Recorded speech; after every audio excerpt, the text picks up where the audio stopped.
Seriously, you're looking for a Christ man, the one who anointed with the Lord, with the Spirit of the Lord, to do his will.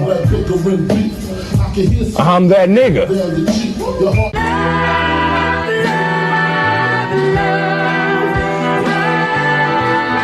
One West, 125th Street. Look, y'all put y'all faith in presidents like they gon' change this country. Run the league and let y'all play cause y'all gon' make a money. Fuck Obama, he ain't come here on cargo. American honor don't lack no soldiers. For the spirit of the Lord, we don't lack no soldiers. You understand me? Like a saint, black, Hispanic, native, they hate y'all as the same. Hate Christ in they image, paint you as a slave. God ain't all love, scriptures say he hate African soft niggas, they know we not the same. School to prison pipeline to get you off the streets. Put you in the cell toilet connected to the sink. Molested as a kid, she prostituted as a teen. The byproduct of Martin Luther King dream. They just took the yoke off, my nigga, we ain't free. We living bleak in these wastelands of poverty. If you don't know the truth, then the lies sound promising. Prophecy, gift and the curse. Dylan started killing, they was sitting in church. Black folk forgave him, man, this shit is absurd. You should never love your enemy, that shit ain't gon' work. Yeah, fuck dying on your knees, you better die in glory. Man, I joined the UPK, taught me the art of warring. I took a nigga life like mine to be recognized. I feel that pain every day, it can't be reconciled. Pops banging, my sister a prostitute. My brother got life, and somehow I still found the truth. War ready, no cowards, no excuse. Fuck reparations, you can't bandage no open wounds. Blood on the leaves, body swing hung from a noose. I was on a run in Nashville and I found the truth. I called the school, classes being held by the shock on my life. I want to be a gangster like a cop. Do this for my brothers, real brotherhood. Everything we do, we got it out this book. My nigga, I can never be no African. UPK the only authorized acronym. I'm passionate about my brothers and sisters. We in hell, I ain't got nothing against them. That's another religion. If it ain't under YAHANNA, Amy murdered by them and got a hug from YAHANNA. That's the way out for a coward in my observation. They don't fear the Lord, they indoctrinated. Wolves in sheep clothing, Joe Osteen. Real priests bringing back black royalty. One West on my headpiece, rank and order. Can't let them trick me off the streets, I gotta raise my daughter. I got brothers at the border ducking ICE agents. I got the name change, it was life changing. My family thought it was a game, put on all black, they said I was going through a phase. It's more of us in jail than it was slaves. Aquí somos la Escuela Israelita del Conocimiento Práctico Universal. Hoy estamos aquí. Lord Commandant General Yahanna, I.S.U.P.K. I.S.U.P.K. This is what Commander General Yahanna did. This is what he did. First camp, I cut off all my dreads. I took an oath when that oil hit my head. Niggas capping like they lids. I'm a priest, I never stick no fork in no pig. I was dead till I found out how to live. This brotherhood taught me how to be a man. I came back to my roots, I had to dig. A couple gaps I had to bridge. I got a rib, I'm married to this work. You wanna serve the Lord, he ain't in the Christian church.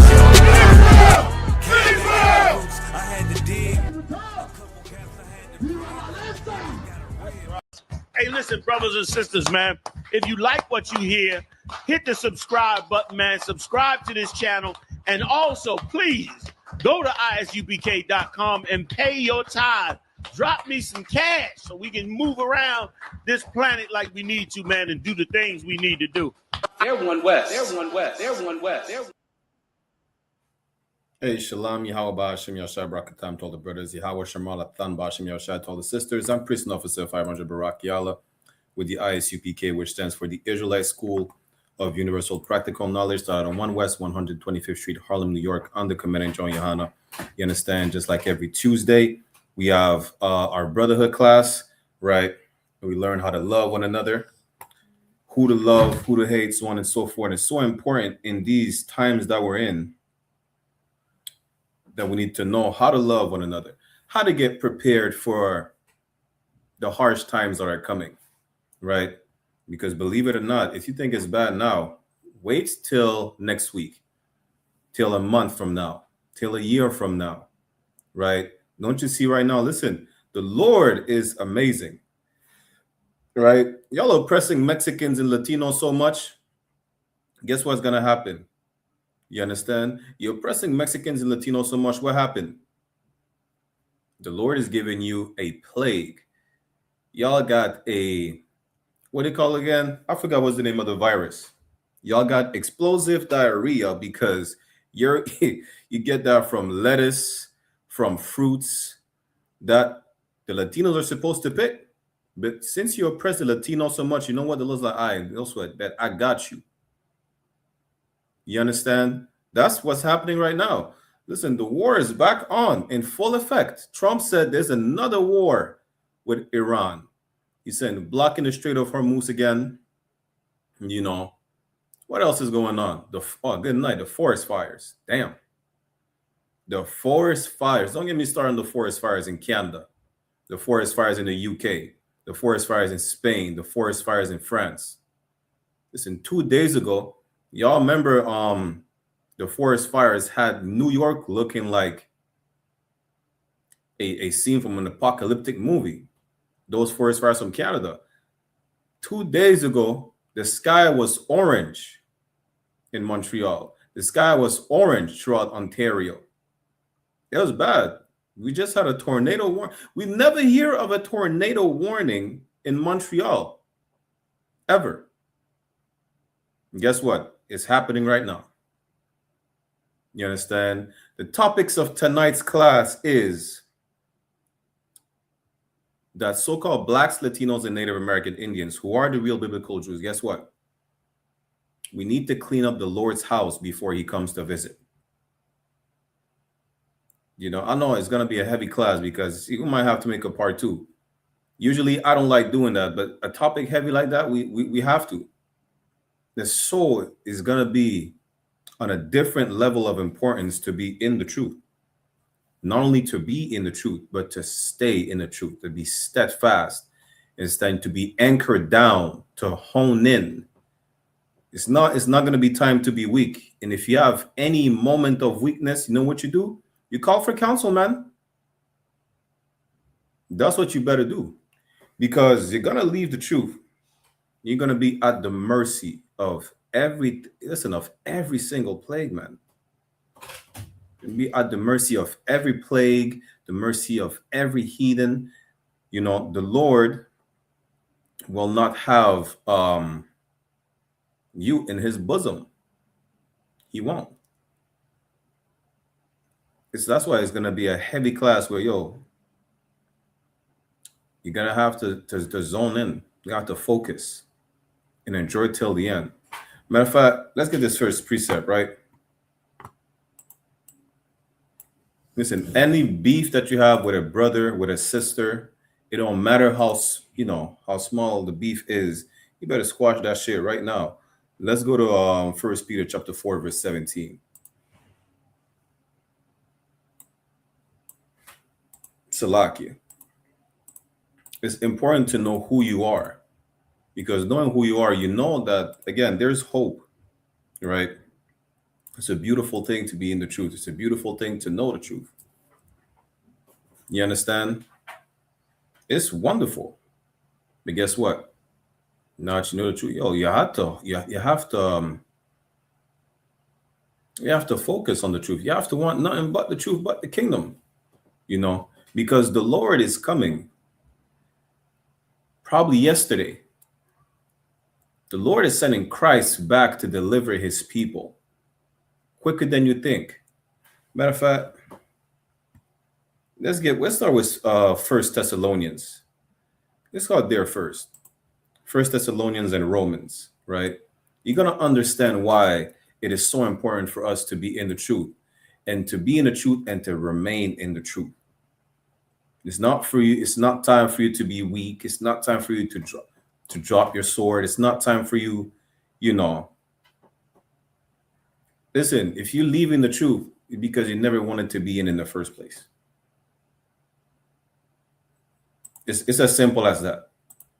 You was never there. Because there's now one issue that you have that can't be resolved. You understand? You just never wanted to be there. Being in the truth, it's like, how can you put it?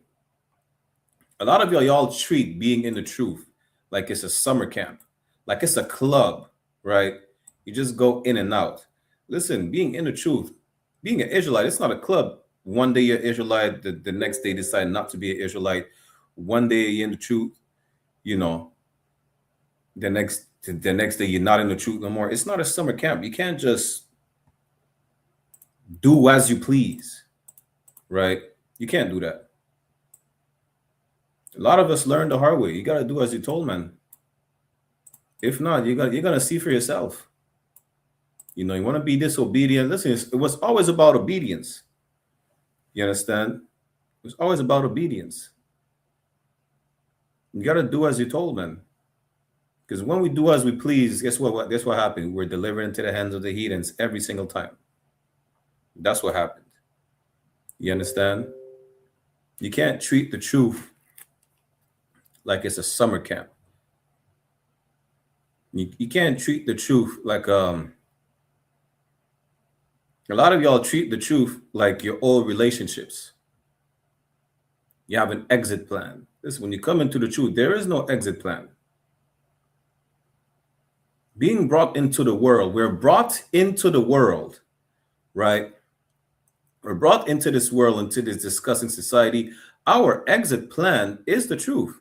There is no exit plan. There is no plan B. If you have a plan B, if you have an alternative, which I don't like the word alternative. Alternative meaning that you have a different avenue to obtain the same goal, right? There's no such thing as an alternative to the truth. There's no such thing as a plan. If you have a plan B, you already ready. You're getting yourself ready to come into the truth and to leave. If you're already thinking in your head, this is how I'm going to leave. This is how I'm going to make my exit. Hey, Shalom, don't even come in, man. You know, because once you're in, you got to lock in. You understand? You got to lock in because perilous times are at hand right now and worse times are coming. Let's go to the book of 1 Thessalonians. Let me share my screen. Let's get into these precepts.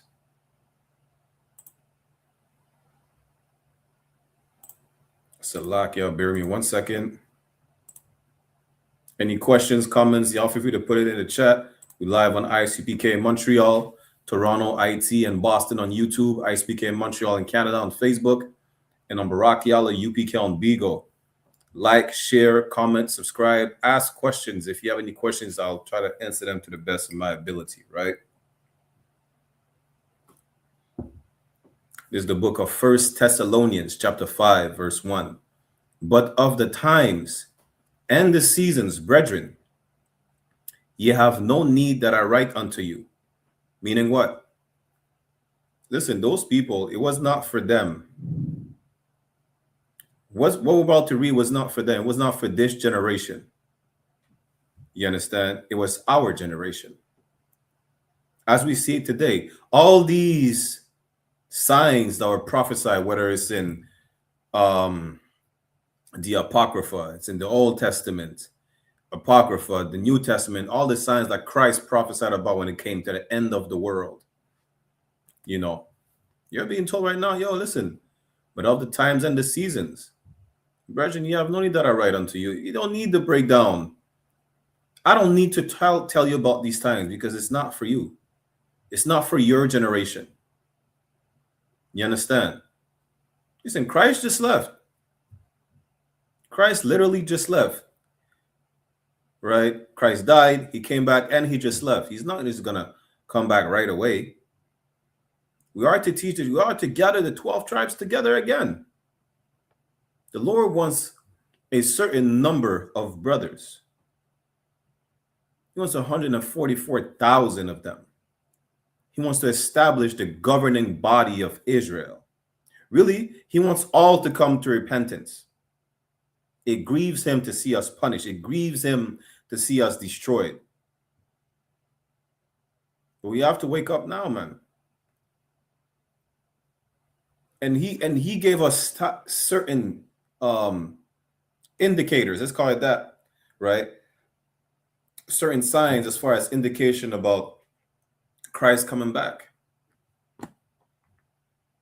We have to watch for these signs, for these plagues, for these what y'all call natural disasters. Nah, man. These are signs of the Lord letting you know Christ is coming back. The Houthis, I think they just bombed Saudi Arabia. Saudi Arabia try to bomb them back, or vice versa. Regardless, you understand? Wait till they make the actual move on Taiwan. Taiwan is not off the hook. Nah. See, a lot of y'all are not paying attention. See, that's the problem. Well, and we're about to read that too, right? Some of the signs Christ told us about, because a lot of y'all are just enjoying the moment. Listen, I went with Officer Adiyar last week or 2 weeks ago? We were teaching class, right, at the community center. And guess what happened? You see everybody just going to the park, enjoying themselves, which ain't nothing wrong doing that. But a lot of them are oblivious to the time that are going, to everything that's going on. According to some of the Muslim doctrines, Islam will be in power. Some people think China will be in power. Some people think Russia will be in power. You know, not knowing that these biblical prophecies are coming to pass as we speak, right in front of us. Y'all still denying the Bible. Y'all still say the Bible is what you call it again? It's a fairy tale. Listen, fairy tales are fake. You know what's not fake though? Earthquakes in diverse places. You understand? Real quick, let's put a hold on First Thessalonians. I'm gonna show you something that is not fake, that is going on right now, that is undeniable. So undeniable, it literally changed your day. There are advisories about about the quality of the air. Bear with me 1 second. This is 2nd Ezra, chapter 16, verse 4.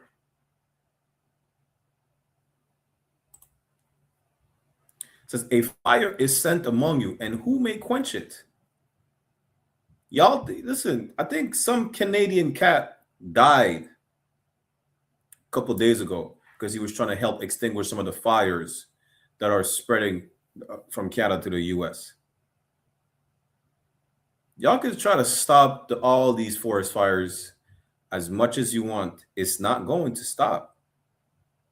There's going to be more and worse fires. What do you mean? There's fires in Spain. There's fires in the UK. There's fires in France. There's forest fires in Canada. What do you mean? Y'all can have all the conspiracy theories you want about it, but that's the Lord. You understand? That's the Lord doing it. And that's not a fairy tale. The Tooth Fairy, I've never seen a little...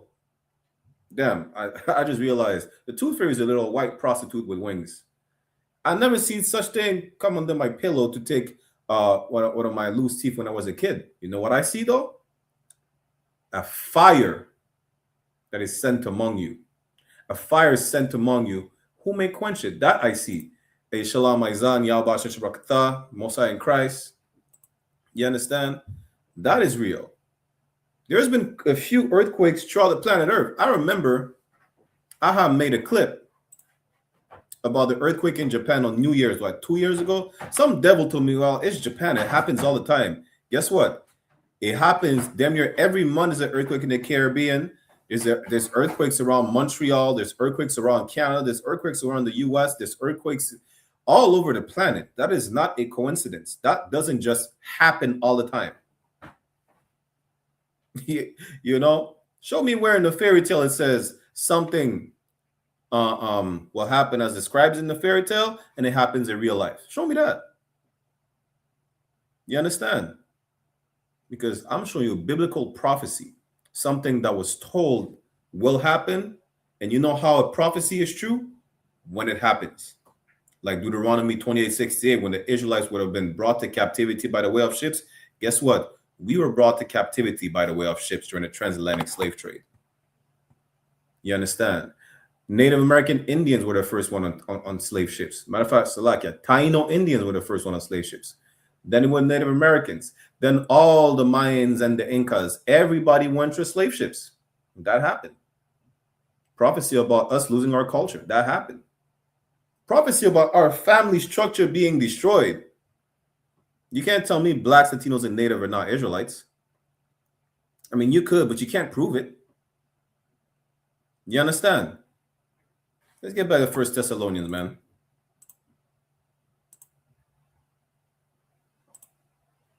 1 Thessalonians 5:1. But of the times and the seasons, brethren, ye have no need that I write unto you. Why? Because that's for our generation. You know, it's for our time, and we're seeing everything happening during our time. Verse 2. For yourselves know perfectly that the day of the Lord so cometh as a thief in the night. They know. They were told already. Christ said it. Christ told the disciples, yo, what is it? The Mount Olive, I think. We're about to go over it anyways. He told them, yo, nobody knows but God himself when I'm coming back. Nobody knows. I don't even know when I'm coming back. Listen, I'm just waiting on the order. Just know when the order comes, hey, shalom. That's what you need to understand. That's why, imagine, okay, let's put it like that, right? You see how we all know how does a thief in the night comes to your house? Unexpectedly. Treat it like this, right? Treat it as such when you come into the truth and you endure till the end. You seek counsel when needed. You go to a brother or sister alone. You understand when they offend you. You seek counsel if y'all can't resolve the issue, right? But see it like that. Hey, shalom, Adam, Yabasha Shrakatha. See it like for those, you know, I know for myself. Have you ever seen a surprise quiz? You just get quizzed randomly. You're not expecting it. You know, imagine when you get raided by the cops, when you get raided by the DEA. You don't expect it. You understand? What else? What else is which just comes unexpectedly? You know. Today there was in my city, right? Because we just had the forest fires and it calmed down a bit. Today we had a little storm. Listen, while I'm at the slave, the power of my building on my whole street shuts down. You didn't expect that. You know, that's how Christ is going to come back. Out of the blue, you know what happened? The lights went off. My AC was off. The power was off in my whole street. Hey, shalom, says Yahweh. That's how Christ is coming back. When you don't expect it. Therefore means what? The title of the class is to clean up the Lord's house before he comes visit. Why? Because you don't want him to come visit the house that we built for him. You don't want him to come visit the house, his temple, his house. You understand? His children. Like, okay, let's put it like that, right? You see, when your parents, when you were growing up, I know what happened to me and my siblings. My mom said, yo, she's leaving for work, or even on the weekend, she's leaving to go do whatever the case is, right? Groceries or whatnot. I'm like, Mom, she said, I want the house clean when I come back, or else. You understand? Well, what happens when you don't clean up the house? Right? You get reprimanded. You get punished. If you're a Benjamite, Azan is in the building. I know if you're Issacharite, you get the chancla. If you're a Benjamite, you get the beating of your life. Like, what do you mean? I told you to clean up the house, just let alone wash the dishes. You know? What happened when you don't? Listen, you're in trouble. That's what happens when you don't. You're in trouble. Why? Because it could have cleaned up the house, man. And that's just a spiritual aspect of it. Because physically, it's not about keeping your house clean. There's no dust anywhere. Of course, if you're a clean person, you're going to clean your house. You're going to mop the floors and things, right? But it's about your spirit. It's about you as a person. You understand? It's like a junkie. When they're clean, it's not because there's no dust on them, because they're not doing drugs no more. They're not living a filthy lifestyle. And that's what it is. We need to make sure the house of the Lord is clean. You understand? Because when he comes visit, you don't want him to come back to the house and it's still a mess. You don't want him to do that. Because why? Because you're gonna get reprimanded. And the Lord's chancla, hey boy, the Lord, we got captivities after captivities when we get hit by the Lord's chancla. That's what happened. We get reprimanded by the Lord, and he don't like it. He said, what is it? Judges, I think 10 and 16. You know, it vexes him to see his children punished. Just like any parent would be vexed. Like, yo, what do you mean? My son is crying. He's going to tough it out because he needs to be reprimanded. I told him, son, he ain't going to listen. You know? So no sweat. I'll make sure he remembers the punishment. He remembers the time that he couldn't play the Xbox for 2-3 months. I'm going to give him listen, especially us. Sadly to say that our parents took it to another level because of slavery. But a lot of us got beatings that we remember till this day. You know what's the beating that we remember till this day that the Lord gave us? Chattel slavery. Captivity. Egypt. It's in our records. And he keeps mentioning it. Matter of fact, scratch Egypt. You know why? Because Egypt, we didn't sin to go into Egypt, right? But all the captivities that went through at the hands of the Moabites, the Babylonians, all the other nations, because we sinned. The kingdom got split because we sinned. You know? That's why. So now that we're cleaning up the Lord's house, and Most High in Christ, you know, for that spirit to be brought back to our people. Most High in Christ for men like commending General YAHANNA and all the generals, you know, to raise up our camp leaders to help us to have us raise this nation for the Lord, to be able to sweep all that filthiness that accrued over centuries, over more than a few decades. Most High in Christ for the men above us, man. You know why? Because now we're the sibling. We're big bro. We're the sibling that's cleaning the house, so that when our parent comes, you know, we don't get reprimanded again. You understand? We don't. Let's keep reading, and then we'll jump to Romans and 1 Peter. Any questions or comments, y'all put it in the chat. If I skip a few or I'm not seeing them, feel free to put them again. Aizan said, I remember get a flat tire and it ruined my whole day because I didn't have a spare. Good night. Listen. Listen. Watch this, right? We are the spare. We are the spare tire for the people. Grace is the spare tire for the nation. Christ was the spare tire. You understand? He didn't have to be the spare tire. He was, though. That one tire carried a whole nation. Like, you know what? He didn't even want to die. He said to the Lord, yo, if I could pass this cup, because I don't want the responsibility. But he did it. Christ was selfless. That's what we have to learn. We have to rehearse the righteous acts and practice on being selfless and do things for other people, for our nation. You understand? Become selfless. You're not going to be perfect. When Christ said, be ye perfect, right? You're not coming into the truth. Oh, just I'm a new person. I'm never gonna make a mistake ever again. I'm not gonna make one mistake. You're gonna make mistakes, but don't use that as a justification to make mistakes. Don't do them on purpose.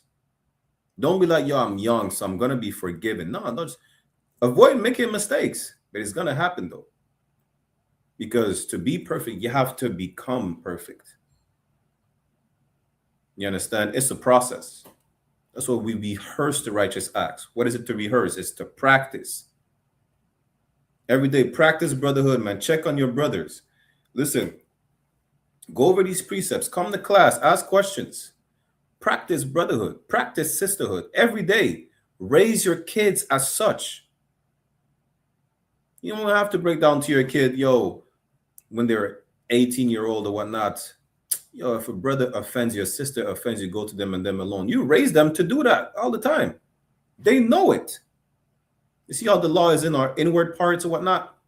They know what they know not to be a sodomite. They know not to be a prostitute.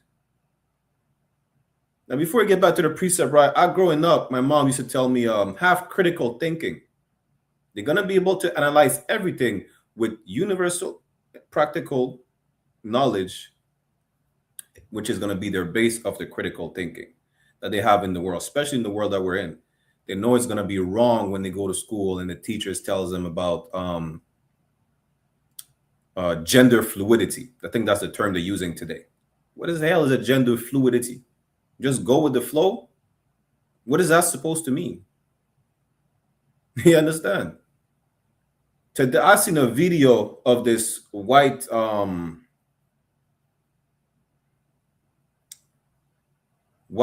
lesbian. I don't know what other word to use. She said that she feels disgusted about the LGBTQ community. Mind you, she's a lesbian. Why? Because they're labeling pedophile as minor attracted people. It's a real thing. Y'all look it up. It's a real thing.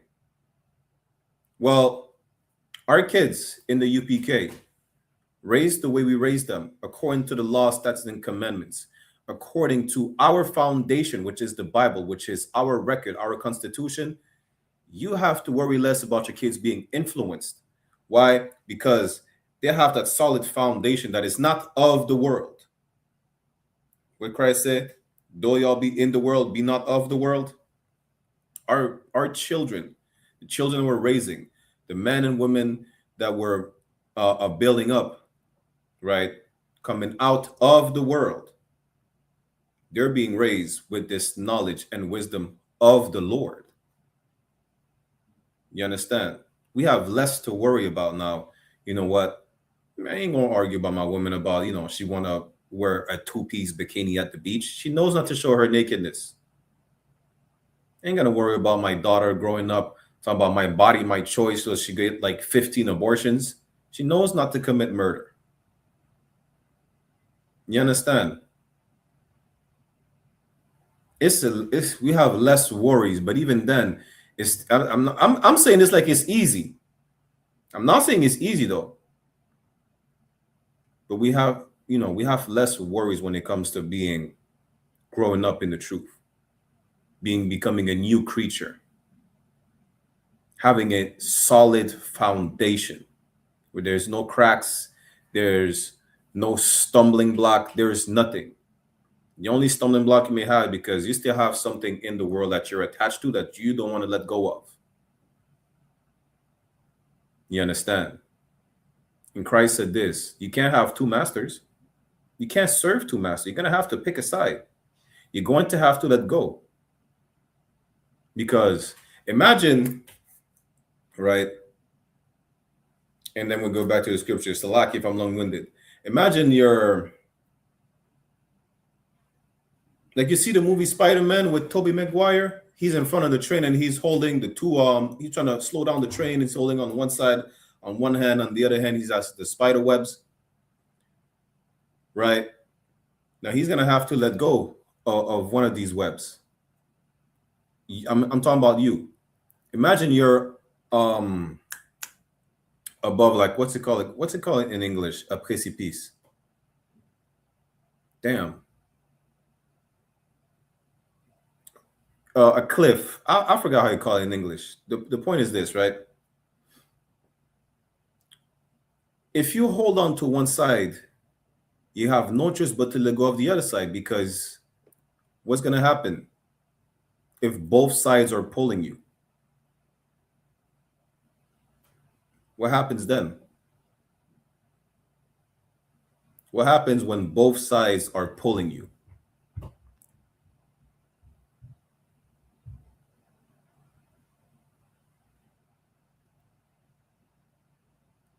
Anyone can answer. What happens when both sides are pulling you?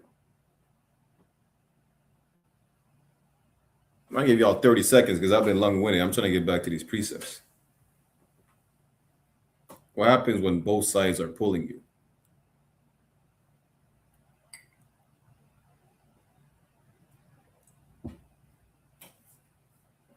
Just picture it in your head. And yeah, I have so many precepts. We're going to definitely do probably part 2 next week, because we have the Midwest Fire Weekend coming up, and it's so important for every brother and sister to come into the truth and to be steadfast and to be anchored solid in this truth. What happens when both sides pull you? That's what's going to happen, right? Don't think you're going to be torn apart. You're not. You're not being quartered like the times of slavery. That's not what's going to happen. What's going to happen is that you're going to have to let go. It's going to be inevitable for you to let go of one side. It's going to be inevitable. Either you're going to let go of the truth because you hold on to the world, or you're going to let go of the world because you hold on to the truth. It's just, that's it. You know? Now you choose. Nobody can force you to do anything. It's always going to be your choice. You understand? Just don't make the wrong one. There's two choices. There's a wrong one, there's a right one. I pray you understand. Ain't no gray area. But let's get back to the precepts, right? 1 Thessalonians 5:2. For yourselves know perfectly that the day of the Lord so cometh as a thief in the night. Yo, Christ is coming back when we expected the least. And he already said he's not coming for, hugs and kisses and chocolates and flowers. He's coming with a sword. When he comes back, his vesture is going to be like it's dipped in blood. That's what it says. You know why you don't know that? Because your Christian pastor do not read that to you. Because the slave Bible took most of the damn near 80 to 90% of the Old Testament out, and probably about 70% of the New Testament. It talks about the salvation for a specific people only. You understand? To keep you subservient. Christ is coming they removed the Apocrypha where it says Christ is coming back in the middle of World War III to fight everybody and save his people. That's him coming to visit the house of the Lord, man. Imagine that. The Lord is sending Christ as the inspector. Like, all right, no sweat. They're ready. Go check them out. Who's ready? Scoop them up. Who's not? They still want to be in that filth. They still want to be homosexuals. They still want to be drug dealers. They still want to be prostitutes. I don't want my house to be dirty. My house is spotless right now, right? I don't need my house to be dirty no more. So we're going to get rid of the bad apples. Pick the good fruit. The bad fruit that are rotten, we get rid of them. But the Lord also says he wants all to come to repentance, right? He wants all the fruits to be picked. He wants all the fruits to be good. Keep that in mind. Let's keep reading. 1 Thessalonians 5:3. For when they shall say peace and safety, then sudden destruction cometh upon them. The moment you think, you know what, everything is cool again, right? Just like at the end of COVID, they say, yo, we're going back to normal. What happened after COVID? Ukraine was bombed by Russia. It's going to calm down a bit. It only escalated. All of a sudden, what else? Israel invaded Palestine. No, listen, however it went. All of a sudden, listen, overnight, right? Slovakia. What did you hear overnight? Overnight, you heard Israel bombed Iran. You're like, damn, y'all could at least give us a warning. Don't be surprised tomorrow you see Taiwan has been invaded. Another African country just ended a conflict and siding with Russia or whoever. Don't be surprised, man. Listen, when you expected the least and you think, yeah, everything is cooling off a bit, all of a sudden, a bomb drops right next to you. Let's keep reading. As travail upon a woman with child, and they shall not escape. What does it mean? It means like when a woman is ready to give birth, she don't have her waters breaking on the schedules. It's not like, you know what, I'm getting ready for my brothers for my waters to break. No, it just happens. That's how Christ is coming back unexpectedly, like the water of a pregnant woman breaking when she's about to deliver. She could guess when she's ready to deliver. They could give an educated guess, right? Today, with modern day technology, they'll give you an educated guess. Back then, there was no educated guess about, yeah, you know what?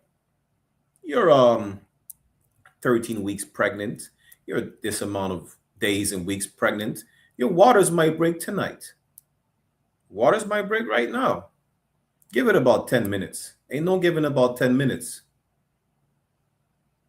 The way that we observe time is with these signs. Even when, how we have the Passover coming up in our high holy days. The next one I think is, let me check.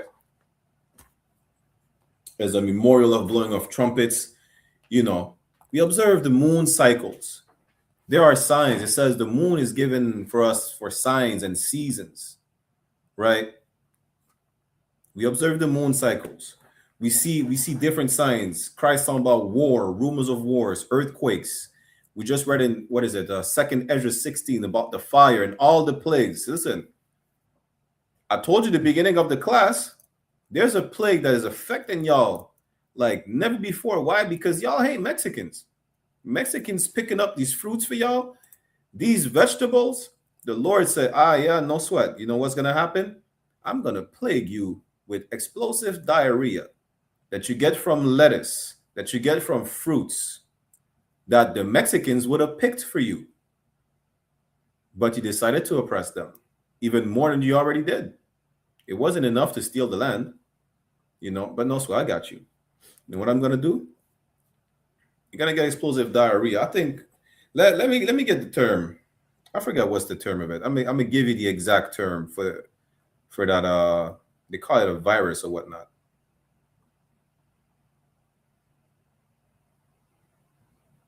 Bear me 1 second. It's called the Cyclospora cayetanensis. That's what it's called. Look it up. It's everywhere in the US except 8 states. It is in Canada now as well. And guess what? Canada oppresses the people that work in the field. Who are those people? Latinos, Benjamites, Jamaicans, Trinidadians. Yeah, that's what you get. Now those fruits that you enjoy making your smoothies with, they give you explosive diarrhea. You understand? You can't get rid of that parasite. It's not deadly yet. But believe me, it's not. Damn, I don't think it's pleasant at all. I don't think it's pleasant at all. And it causes what it says. It could cause high fevers or significant vomiting. Hey, Lord be with y'all, man. Which he's not. But he is with the Mexicans that who are supposed to pick these fruits that you decide to deport. You know, he is with these Guatemaltecos that you decide to deport when they're supposed to pick the fruits that today you will eat and get the parasite. What do you call it again? The Cyclospora cayetanensis. That's what you'll get. You understand? Bear with me 1 second. Let me go blow my nose.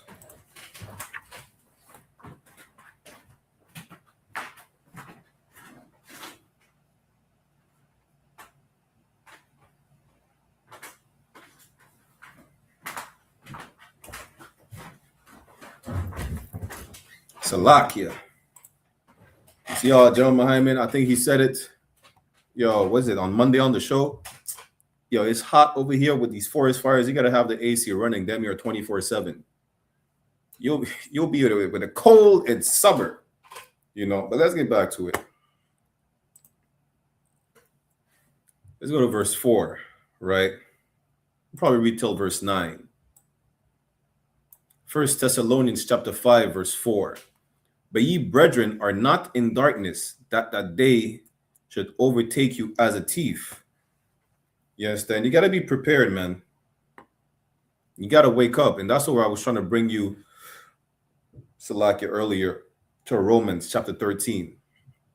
Because we got to come up out of that darkness. We got to be aware of our surrounding. We got to be aware of the times that we're in right now. You know. And when we cleaning the Lord's house, guess what? We're not sweeping any dust, any filth under the rug. We're making it clean. We're taking out all these spider webs. We're mopping the floor like it's shiny, like it's a newly built. It's literally a newly built house. You understand? That's what we're doing. You know. Because we don't want to be reprimanded. Listen, you don't want to start cleaning the house, even coming back to clean the house when your parents come back, right? You don't want to do it last minute. The scripture says, tarry not in seeking the Lord. Because the moment you're in comfort, hey boy. As a matter of fact, let's get that real quick. Is it Ecclesiasticus? Is it 7:5 or 5:7? Ecclesiasticus chapter 5, verse 7. It says, make no tarrying to turn to the Lord. You'll come to the truth right now, man. Like, imagine that. You claim to believe in the Bible. Even those who come in the truth and then you leave because you probably just want to get high, or, you know, you have too much ego into being wrong, or maybe you're right in the conflict, but you feel like you ain't want to go to counsel. For whatever reason, you don't stay in the truth, you know. But you know the bombs will drop. You understand? You know death is coming. You claim to believe it, but you leave the truth? Damn. Or you agree with everything we say, but you won't come into the truth? Why? Because you want power, you want rank? Or you just say, you shall see in the last days who's right and who's wrong. Listen, so I don't even want to argue with people no more. I really don't. I barely do it. You understand? I mean personally, I don't understand all the art. What's their argument about not coming to the I.S.U.P.K? You see what these other groups do out there. It doesn't bother you. No sweat. Shalom. I'm gonna just say, all right, no sweat. I leave it at that. You know, I'll just leave it at that. Oh, you believe everything the Bible says? Oh, it's talking about nuclear war. Damn. Oh, this is what happened? Well, what will we do when the famines happen? Oh, we need brotherhood. There is no brotherhood. I see you guys have brotherhood. These other groups don't have brotherhood. I wonder what we're going to do. Stop wondering. You already have the answer. You know what's the problem, though? You're enjoying that last cigarette of yours. It says, Ecclesiasticus 5:7, make no tarrying to turn to the Lord, and put not off from day to day. That last cigarette should have been your last cigarette yesterday. You still need to enjoy another blanto. You know. I was watching class from Captain Mashat. A lot of y'all are gonna tell others to not join the UPK. Why? Because it's too strict. They tell you can't smoke weed. You know, you can't just sleep with anyone you want. You have to leave white women alone. You understand? You can't eat pork. You know what? You stop eating pork. No, so guess what? You can't eat tuna. You can't do this. You can't do that. You have to do. You have to abide by the rules, which is what we do. We abide by the rules. You learn from the mistakes of our forefathers that didn't abide by the rules. But no, you won't do that. You want to enjoy your last prostitute. Then you get AIDS and you die. It says, make no tarrying to turn to the Lord. Don't wait. You should have done that yesterday, man. And put not off from day to day, for suddenly shall the wrath of the Lord come forth. You want to just do when you're ready. We're reading about cleaning up the Lord's house before he visits it, right? The whole day. And it happened to me and my brother too, right? The whole day, yo, we're like, yeah, we're going to clean up the house. We're going to do this, do that. Yo, guess what? We started cleaning the house. At some point, my mom used to call us like, yo, I'm on my way. Like, all right, let's hurry up. Boom, boom, boom, right? And we still faked it. We put things, like I say, we put things under the rug. You know, we barely cleaned the house properly or whatnot. But guess what? Sometimes she wouldn't call. Sometimes she would just show unexpectedly. Guess what? Christ's going to show unexpectedly, you know. And that's when you're going to be like, yo, wait a minute. Everything these crazy niggas were saying on the street, talking about World War III, you know, famines, this and that, right? You know what? Man, they're all right. Matter of fact, let's crash that. It's not about us being right. That's what the Bible says from centuries ago. From thousands of years ago, this was prophesied. We didn't write the Bible. We woke up. Where the Lord said, my sheep heard my voice. We heard the calling. You understand?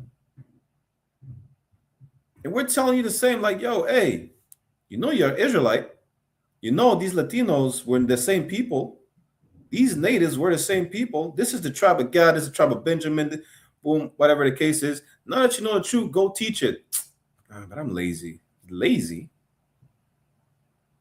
So you're not going to help me clean the house of the Lord? You're not going to help me keep it clean? As opposed to helping me keep it clean, and what you do, you're the nigga you're the sibling that stay on the couch. That as I'm passing the broom, you know what? You leave more crumbs. I just passed the broom. Our father is coming to, you know, he's sending the inspector tomorrow.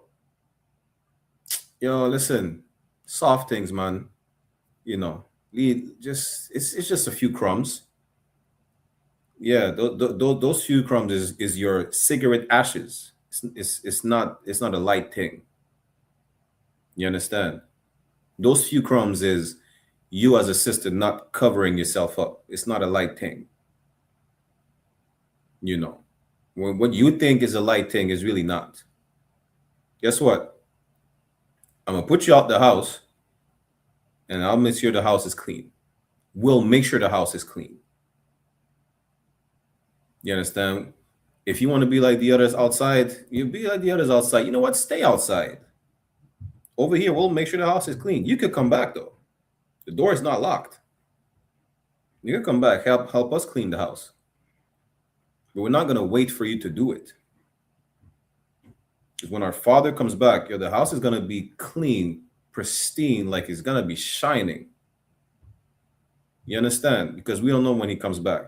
We know when he does, we don't want to be reprimanded because there's still filth in that house.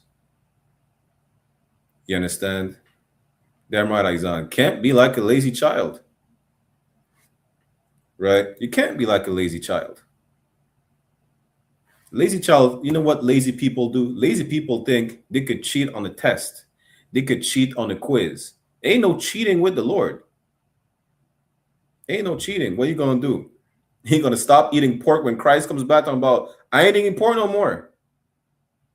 Nigga, I can smell the bacon on your breath. What do you mean? You understand? You talking about, yo, I just had sex with this woman. I ain't leaving her.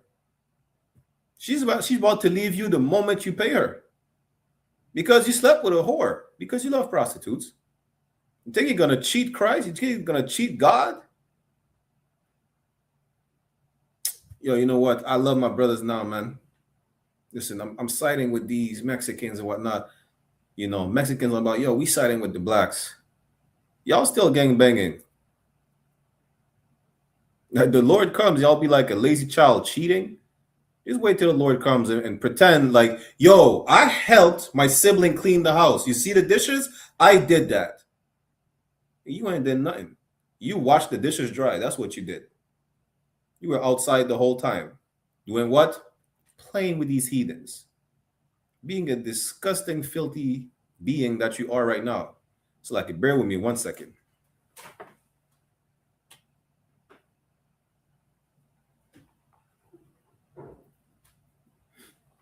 Good night. You understand? That's what you did. You gonna take a credit for it? No, it's not gonna happen. You know the Lord sees everything, right? It's not like your parent that don't know nothing, and you're gonna have to rely on the sibling that did all the cleaning to snitch. No, the Lord sees everything. He knows you're a hypocrite. He knows you're not cleaning the house. You're not even in the house to be able to clean it in the first place. You know what's gonna happen? Because you're so comfortable not being in the house, just being at the beach half naked, smoking a blunt, drinking. What do people drink on the beach? Pina coladas. I had my first one in Ecuador. It's not even that good, man. Come on. What else people drink on the? Who cares what they drink? You're just being a filthy sinner. It don't matter whether you drink or not. You're just being a filthy sinner. That's what's gonna happen when you feel so comfortable doing what you're doing because you're having fun, you know, because you're happy. What's the G word for happy? I'm being facetious, by the way. You know, what's the G word for happy? The second letter is an A, and do not ask me why. Ecclesiasticus 5:7 says, make no tarrying to turn to the Lord, and put not off from day to day, for suddenly shall the wrath of the Lord come forth. Because one day, Christ is going to knock at your door. Like, yo, Wagwan, y'all still eating chicharrones? Y'all still, there's still a cross on your neck? Y'all going to be taking that cross on your neck with the quickness, throwing it away like the East Indians did during COVID with their gods, or putting it in your pocket or whatnot. Y'all are still murdering each other. You're gonna pretend like y'all tending to each other's wounds when y'all know damn well they were just shooting each other a second ago, not trying to patch each other's bullet holes that you put in a brother's arm or chest or whatnot. Come on. Oh, you still that's a new man now? Yeah. What about him? Because I know you were with him like yesterday. So you mean to tell me you were with a man yesterday, now with another man today, but you're keeping that man from today, not the one from yesterday? What is going to be your explanation? Listen, you get the point, right? Let me keep reading. And thy security shall thou be destroyed and perish in the day of vengeance. You're going to die. That is the reprimand, the punishment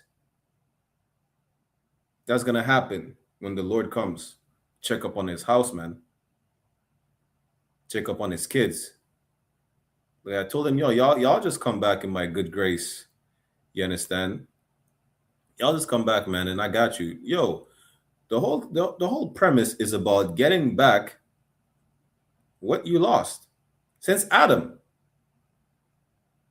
Since Adam, that's it. You know, all you have to do is one thing: just obey. Clean the house. Make sure it stays clean. Don't pollute it. Love one another. That's all I'm asking. I ain't asking you for nothing else, just to obey. And you dare ask me for something when you won't even do what I asked you to do? That is crazy work. So, let's get back to 1 Thessalonians 5 and 4. Matter of fact, no, let's go to Romans real quick, right?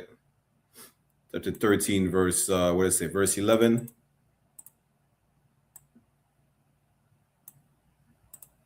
Romans chapter 13, verse 11.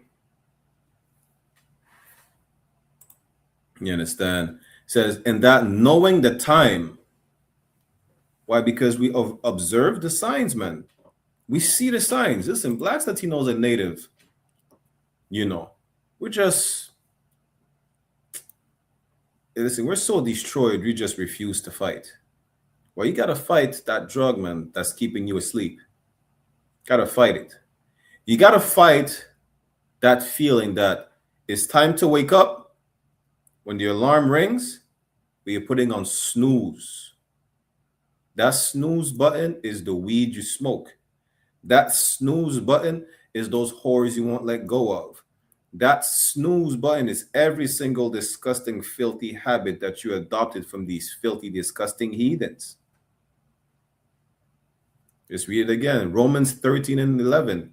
And that knowing the time, meaning you know what time it is. You see, hey, listen. You see, when we greet each other, that's how you know it's a nigga book. When we greet each other, say, yo, you know Wagwan. You know what time we'll be on. What the Mexicans say, ya sabe, you already know. Right? You know what time it is, man. You know it's time to wake up. You know it's time to leave the church. You know it was never a time for you to be a homosexual. To get the point. You know it's time for you to stop piling up bodies. Now you're realizing, yo, that talk about slut walking, what they call it again? Not the summer girls. Damn, what's they call it again? The slut walking, I forgot. Being sexual liberation, whatever other term they use, right? You know it's time to not be that. You know it's time for you to stop the foolery. It's time to get it together. You see how blacks are oppressed. You see how Latinos are oppressed. You see how natives are oppressed. You're realizing, yo, it's time for us to gather together, man. Like now it's a viral movement. They call it a viral movement. You understand? Being an Israelite, you have Israelite this, Israelite that. Yo, I remember when I was coming to the truth, maybe there were other groups that I'd never heard of, right? But now, damn near every week, you hear of a new branch of Israelites somewhere. There's like they're trying to make this like the Christian church. You understand? That's what they're trying to do. You know, you find out the truth about Islam. You realize, yo, Malcolm X yes, he was trying to fight white supremacy, but Islam was not the way. They had us as slaves. You realize that the church is full of crap. It's full of lies. You understand? You realize that you should not vote. You know what time it is. You know, let's keep reading. And that knowing the time, that now it is high time to awake out of sleep. You know it's time to wake up. But you press the snooze button. Because once you wake up, you know you got to put on all black. And as a sister, you got to cover your head. You know that. Listen, you know how many people quote what we say on the internet all the time? Like they don't watch classes, but we know they do. I remember this old tape. Waka Flocka would walk up to the camp. Captain Kapash checked the hell out of him. Years later, what happened? He went into us to the club and he big up Commanding General YAHANNA, man. Yeah. You know what time it is, right? It's time to cut those dreads. Put on all black if you really want to make a change in the community. You understand? They know what time it is, but they refuse to do what they have to do. It's like when you have to wake up, the alarm is buzzing, the alarm is ringing. Even when you press news, even when you get up, you know, you refuse to do what you're supposed to do when you get up. You wake up, it's like, yo, man, I got to take the trash. Listen, sometimes I wake up, I got to go slave. Sometimes I have to walk my dog. You know, when I wake up, she's been waiting to relieve herself. You understand? After a long night, you got to do it. What I'm going to do, not do it, and then she makes an accident or defecates on the floor. Come on, man.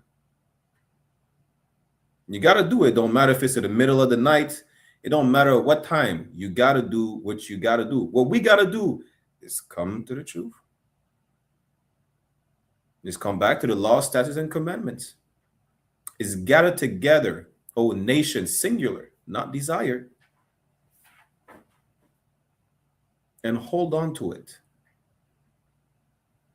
You understand? Christ said, he that is saved endureth till the end, right? Damn, give me one with Salakia.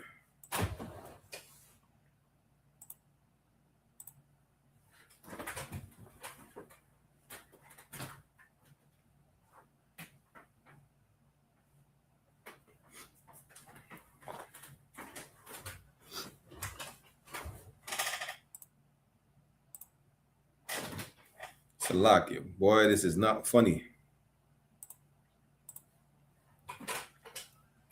You understand? That's what we got to do, man. Endure till the end.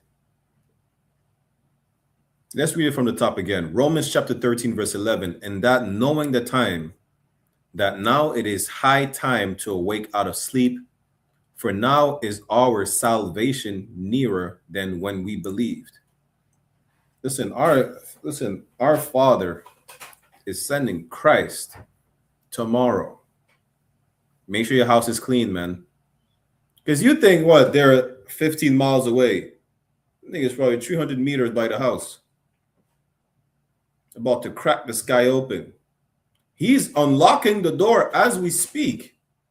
And you're still on the couch smoking the blunt. I think it's time for you to put the blunt down and never pick it back up again. You know, matter of fact, I don't think. I hate to think. Don't think. Just know. Just do as you're told, man.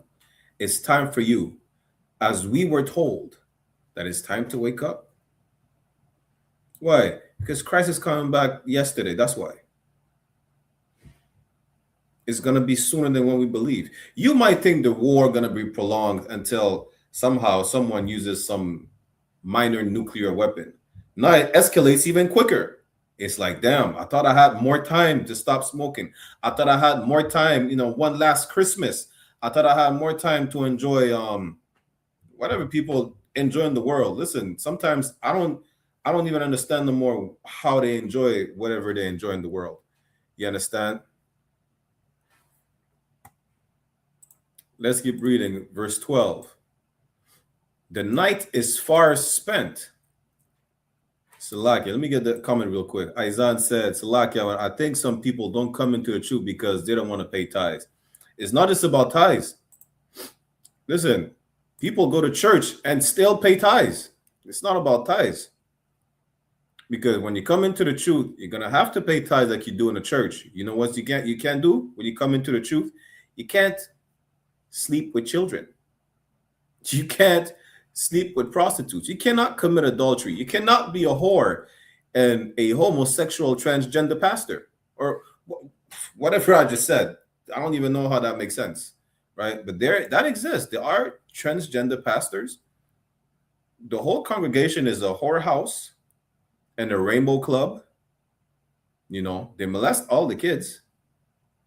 They still pay tithes. It's not about the tithes, Izan. It's not. It's about their lust. It's about, you see, you see the term sexual liberation, it's about their lustful liberation. You could drink, but you can't be a drunk. You can't be a drug addict.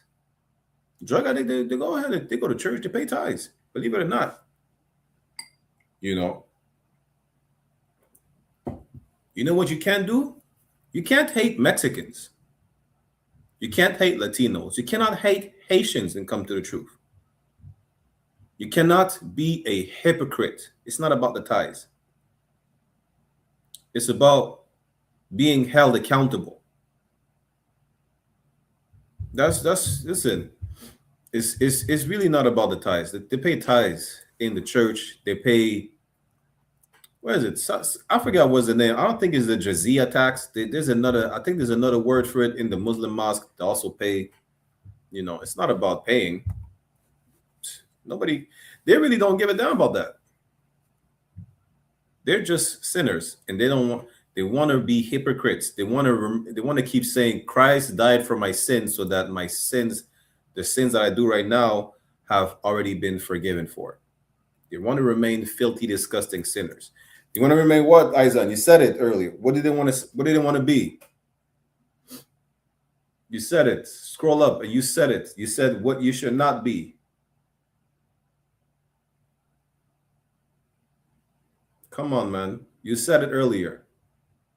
What do they want to be?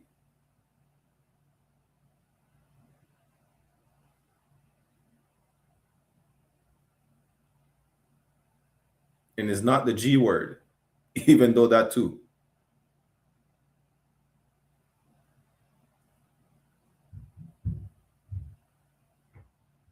What do they want to be? Think about cleaning the house.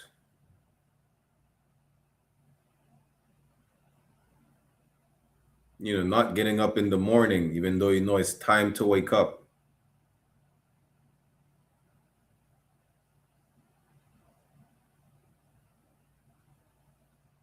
You know, what do they want to be?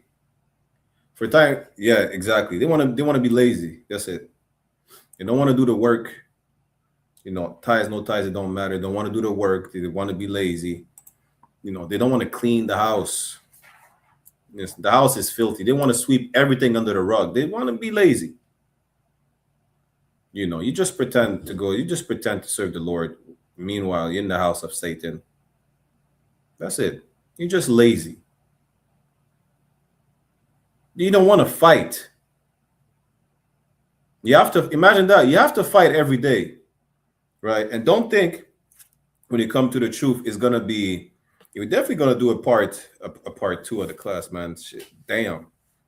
You understand? Don't think coming to the truth is gonna be easy. You gotta be able to get yourself ready to fight, right? So, like the whole book of Ecclesiasticus, chapter 2, one of my favorite ones, is about when you come to serve the Lord, you have to prepare for temptation. That whole second chapter of Ecclesiasticus talks about preparing for temptation and being strong. You understand? Being strong in these dark days. That's what it's all about. You know, y'all go through the chapter if you want. We're probably gonna touch on it next week or whatnot. But you don't have to be strong in the church. You don't have to. You don't have to fight demons in the church. You don't. The church is full of demons. You know what you do? You join other demons. You know, who birds of a feather flock together, right? That's what you're gonna do. You're gonna join other demons. It don't matter whatever demons they got. It don't matter because they're homosexuals. It don't matter because they're prostitutes. It don't matter if they are a serial killer. You're going to join them because you want to be comfortable. You understand?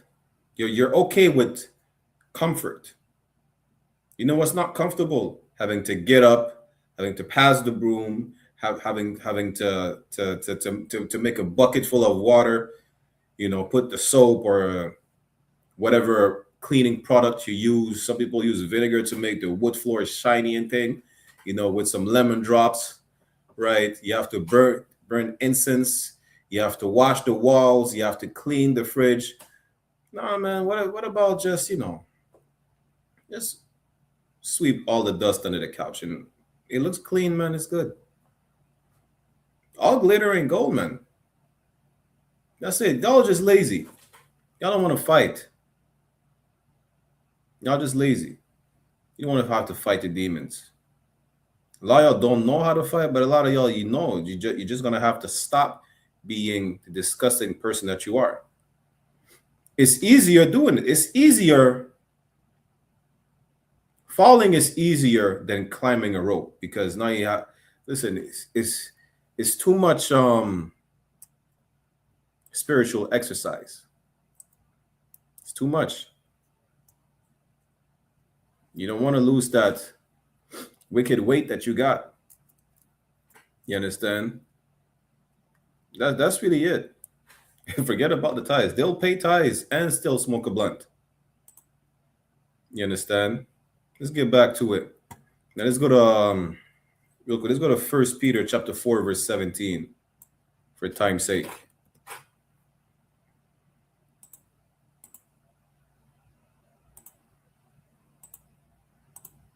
Bear with me 1 second.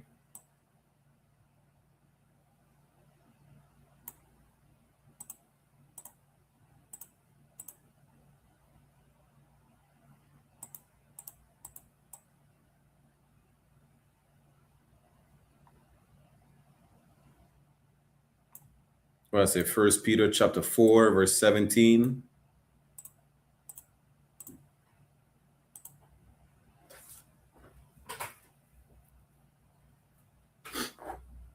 Salakia. 1 Peter 4 and 17. Let me put it like this. There you go. For the time is come that judgment must begin at the house of God. Listen, the Most High is going to deal with us first. Who's us? Those in the truth, man. That's why you got to make sure, you're on point. Always. Imagine he dealing with us first. He's making sure, my house ready? Is everything in order? Why? Do you see how it says in Revelation, 21 and 2? I think when Jerusalem is brought like a bride to the groom. What is a bride has to be prepared, has to be ready to be joined to her groom. You understand? And the house has to be ready because if we are to be the next world that will abide forever, the next kingdom, that's what I was looking for. The next kingdom that is to rule forever. We have to be on a solid foundation, man. We have to know how to operate flawlessly. That's why Christ said, be ye perfect. Perfect is where flawless. Doesn't mean you don't have a chip tooth. Doesn't mean, your hair grows all the same length. Nah. That means you don't sin. That means you go to a brother and a brother alone when you have an issue. It means you go to counsel if you can't resolve the issue. You understand? That means you rehearse the righteous acts. You practice them. How? Because you do them all the time. That's how. The Lord is going to focus on us first, man. You're going to judge the house first. And if it first begin at us, what shall the end be of them that obey not the gospel of God? What about those outside the truth, man? What about them? We keep doing what we're doing. Tell them, come to the house to help me clean up. You know, let me make sure it's perfect so that our father don't complain about nothing when he comes over here. When he comes to visit, let's make sure everything's in order before he comes to visit. Before he sends the inspector, let's make sure everything's in order. Right? Before big bro comes back, because yo, Christ is big bro, man. Christ is big bro to make sure, yo, yeah, let me see if everything's in order over here. I got you. You know, he's gonna make sure everything's in order, man. You understand? Verse 18, and if the righteous scarcely be saved, what does it mean? What does the word scarcely mean? Matt Clark said, keep up the good word, truly enjoy your teaching. Hey, Mosai in Christ, Shalom, Yabashin Shebrakatha. And make sure you click on the sign in and sign out link, man. Come help, make sure the house is clean, brother. You know, Mosai in Christ. What does the word scarcely mean?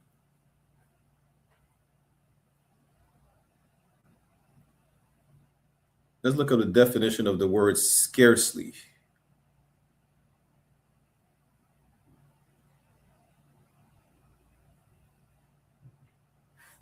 Bear me 1 second.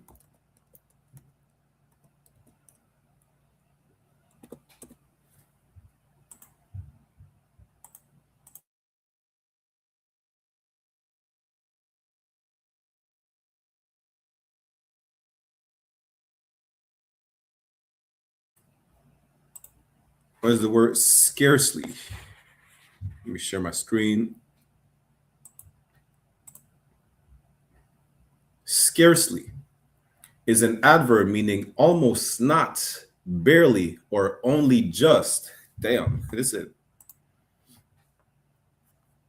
You know, you don't want to use the word lucky, but yo, you see when it says make your election sure. You got to make your election sure. That's what it says. What in First Peter, I think. Where is it?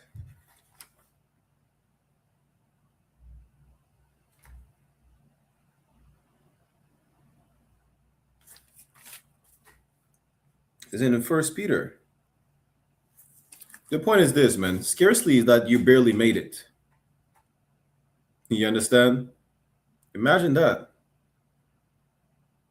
You know, a lot of us deserve death, right? It's only due to Christ and to grace that a lot of us are not dead. You know, imagine us that barely make it because we held strong to the truth. Now, what about those who don't come in the truth? What about those that leave? You know that happens, right? You know, say they ain't with us probably because they never was, because you wouldn't leave. Christ said, enjoy till the end. You understand? That's what it means, scarcely saved. They barely made it. You know, they barely made it. Where shall the ungodly and the sinner appear? Yo, be glad that you barely make it, man. Be glad and make your election sure. Make sure, like, yo, you have this moment of weakness. Let me call for counsel. Let me not listen to myself and say, yo, you know what? I had this moment of weakness, so let me light up a blunt. No. You know what? Have your camp leader phone number on speed dial. Not your drug dealer. Listen, y'all call the weed man more often than your camp leader. You have a problem, man. You have a problem. You understand? Let's go to what Christ said.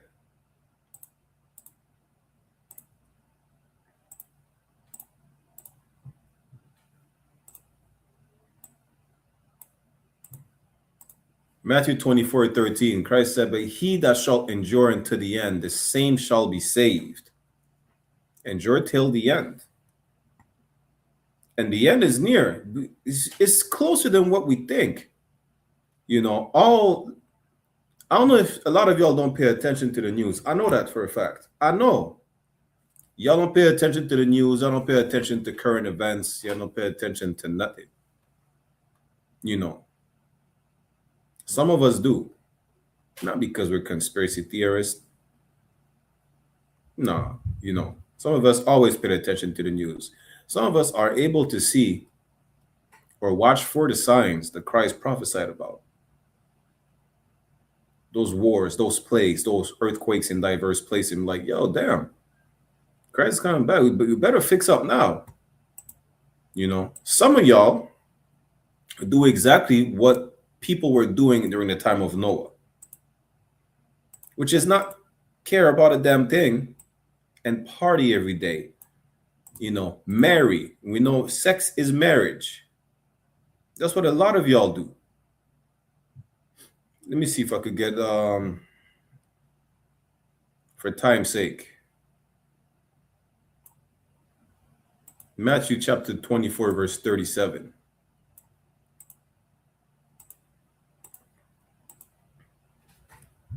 Matthew chapter, Salakia.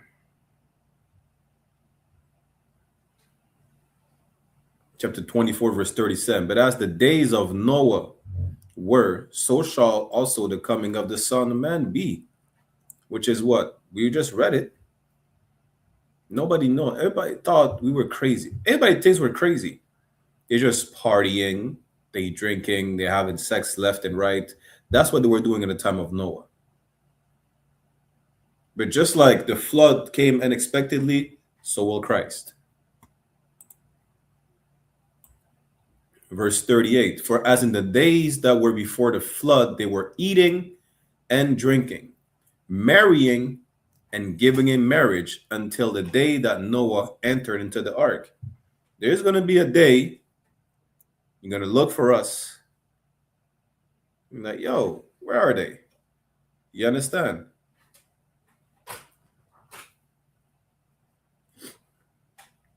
Salakia. There's going to be a day and it's like, damn, these crazy niggas maybe are not so crazy.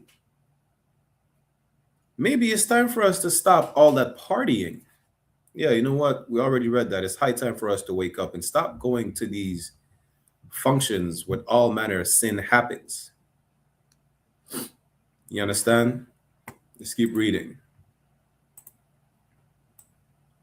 Verse 39, until Salakia, and knew not until the flood came. They see Noah going up on the ark like, this nigga is crazy. Ain't no flood. He really believed. He built the whole ark. You know, we see all the animals, clean and unclean beasts going up in the ark. You really think it's going to rain 40 days, 40 nights? You really think there's going to be a flood? Yo, we ain't listening to that. We're still chilling. We having a party, you know? And y'all having orgies left and right. Until you see him going up in the ark, and then you're like, yo, it's starting to rain and it's not stopping. Maybe he was right. You know what happened? The ark gate is closed. The doors of the ark are shut, and he's not opening them again. And knew not until the flood came and took them all away. Yeah, that there's a day where you're going to find out that, yes, Christ is real. He's coming back, and he's coming back black. And his garment will be like a vesture dipped in blood. You understand? So shall also the coming of the Son of Man be. Let's jump down to no, we're right here, verse 40. Then shall two be in the field, the one shall be taken and the other left. You will see that what we're talking about is real. When Izan will be taken up, and his co-worker right next to him is like, damn, this nigga really went up in the sky? Yes. Yes, because why? Isaiah make sure the Lord's house is clean, man, spotless. You know, he made sure of that. Because brothers and sisters will make sure that their house is clean, man, spotless. They make sure of that. It's gonna be like an astonishment, like, yo, what did I just see? Yeah, you understand? Believe it or not, that happened during the time of Noah, anyways. It's just going to happen again. I mean, the indignation is not going to be by water no more, man. The Lord says he's not destroying by water no more. I pray you understand. Real quick, for time's sake, bear with me 1 second.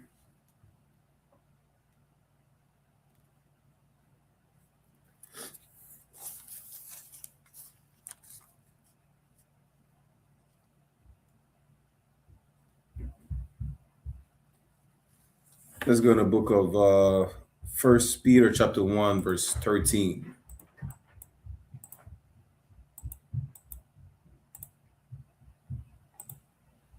Is it 1 Peter? Yeah, 1 Peter 1 and 13. It says, wherefore, gird up the loins of your mind. When it says gird up your loins, I mean be ready, man. Gird up your loins of your mind and be sober. Doesn't mean you can't have a drink, but it has to be vigilant. It's like saying, a sister asked a question in class today in the scripture breakdown to Captain Karathi about being sober-minded, right? You see what the definition of being sober-minded is.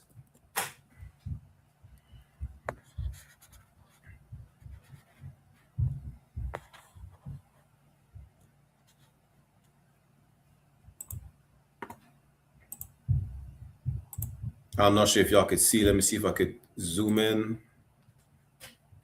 I know y'all can still hear me though. Let me see if I can remove the logo for a second.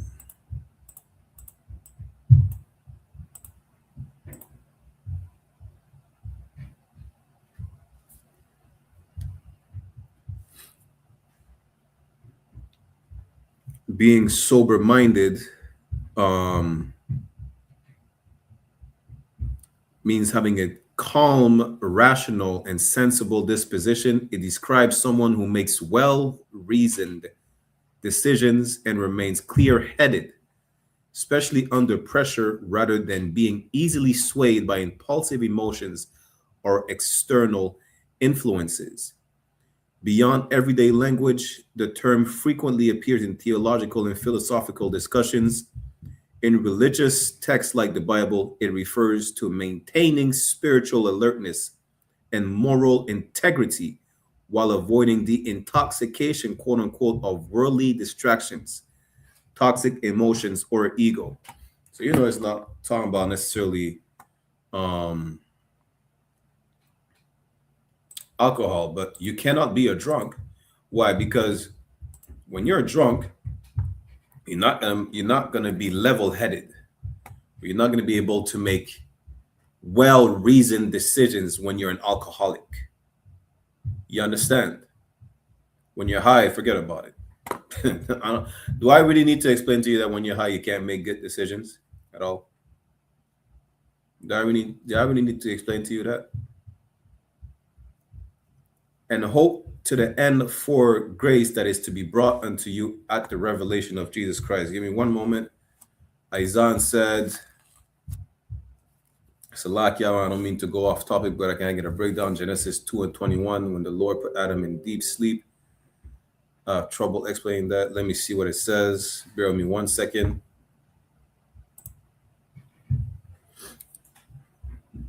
The deep sleep is not a literal sleep.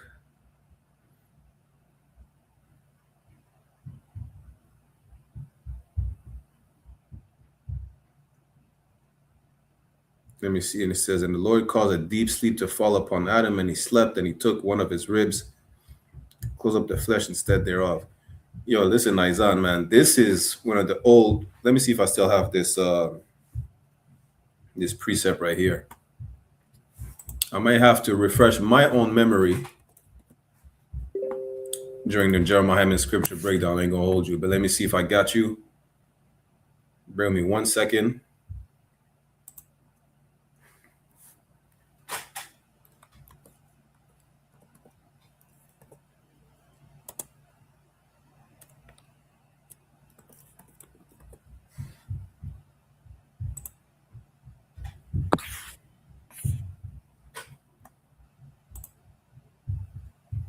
Bear with me 1 second.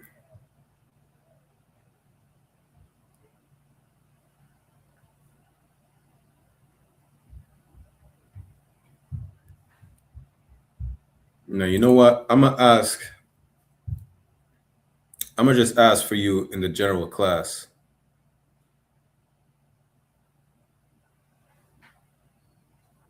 Yeah, because I have the breakdown somewhere.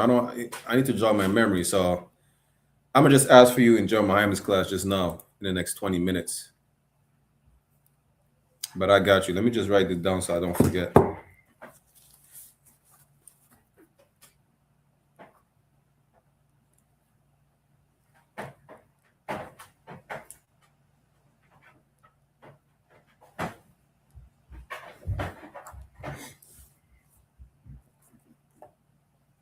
I got you though. Where were we at again?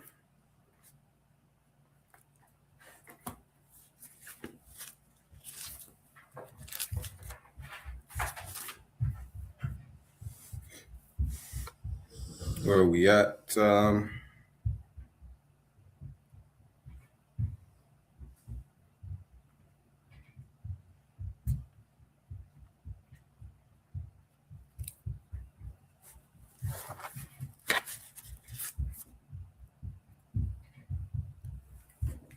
Bear with me 1 second.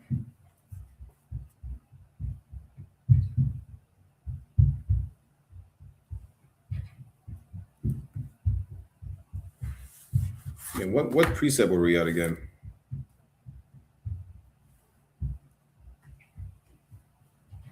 To be sober and prepare. Yeah, let's go to Proverbs.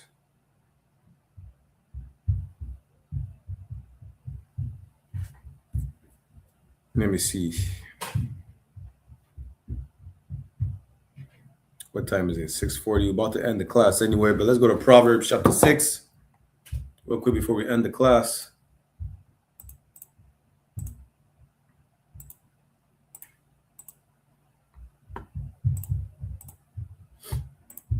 Let's go to Proverbs chapter 6. Let's start at verse 6. Right. I in the bar act, water to you. Salaki. Proverbs chapter 6, verse 6. It says, "Go to the ant, thou sluggard. Consider her ways and be wise." Why? There is I don't know if you'll have this in America or in English, right?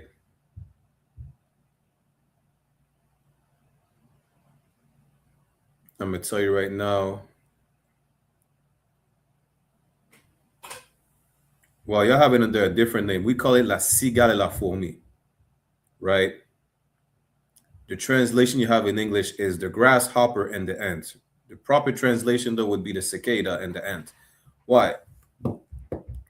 Because for you to understand this, you lazy kids who don't want to clean the house, watch the ant. What does the ant do? The ant prepares. The ant stores food.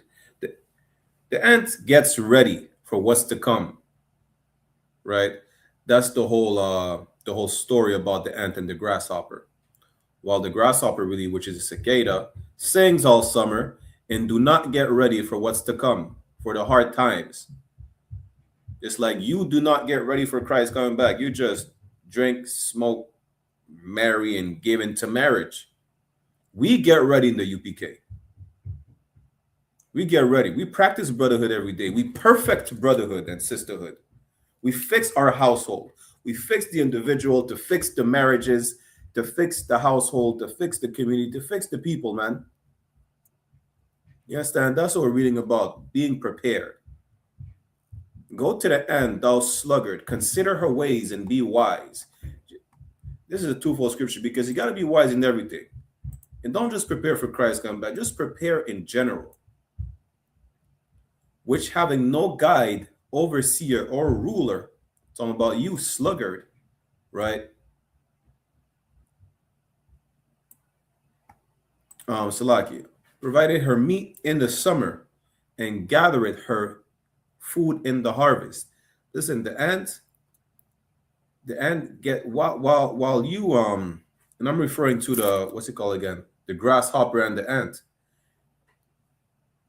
right? Pretty sure that's where they get it from. The Bible, like everything else.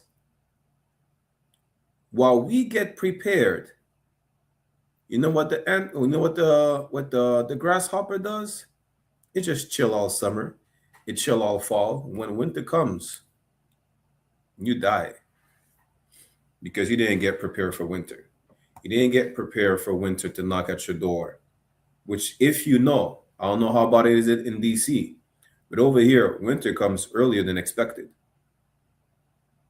And sometimes it lasts way longer than it's supposed to. You know, Christ is going to come back like Canadian winter.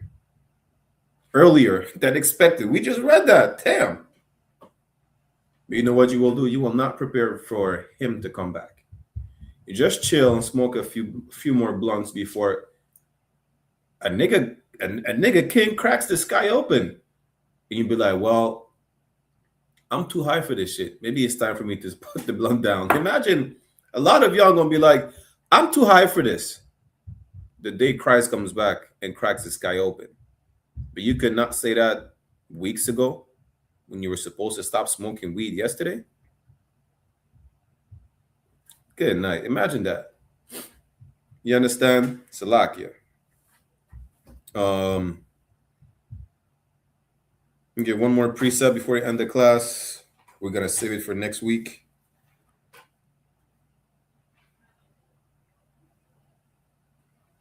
Yeah, let's get that one more precept and then we're going to end the class.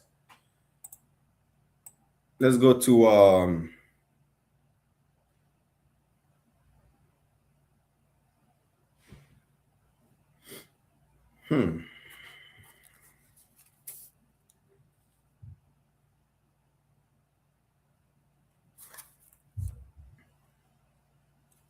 Yeah, let's go to Ecclesiasticus real quick. We're probably going to go over it again next week anyways. Let's go to Ecclesiasticus chapter 2. I wanted to get Isaiah 13 about the day of the Lord.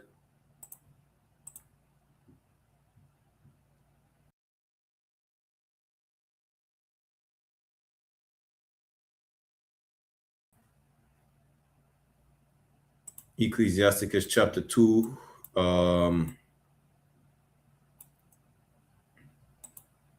Start verse 1 to 3, and then we're going to end it. Ecclesiasticus chapter 2. Again, the whole chapter is about enduring. It's about not letting go. It's about holding on to the truth, man. Is it the book of, what is it again? First Ezra chapter 4, where Zerubbabel say, yo, women are the most powerful thing, but the truth is the most powerful thing. Listen, women have so much power. You lose your mind of a woman. What did James Brown said? This is a man's world, but it will be nothing without a woman or a girl. Yeah, women are powerful. You don't even understand how powerful they are. Trust me. You lose your mind. Solomon messed up because of women. What do you mean? You know? Solomon messed up because of women, man. Women are powerful. But the truth is strong and it abides forever. What does that mean? Matter of fact, let's get that real quick, right? We're gonna go in First Ezra's, and then we're gonna end with Ecclesiasticus. I think it's First Ezra's chapter 4, or it could be Second Ezra's. It's one of the two.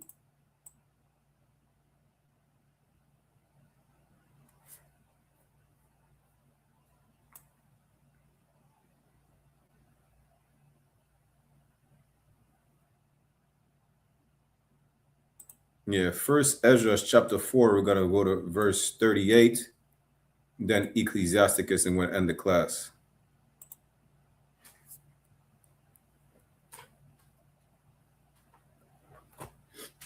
Salakia.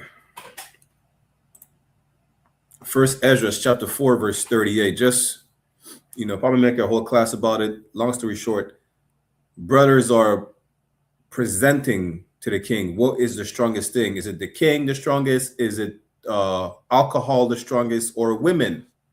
Right? They'll give their explanation. The king is not, alcohol is not. You know who is? The woman is the strongest. After Zerubbabel gave the whole breakdown about women being the strongest, he said, but yeah, the woman is the strongest. She's stronger than the king. The king will go to war. Men lose their wits for women, kings included. Solomon is a perfect example.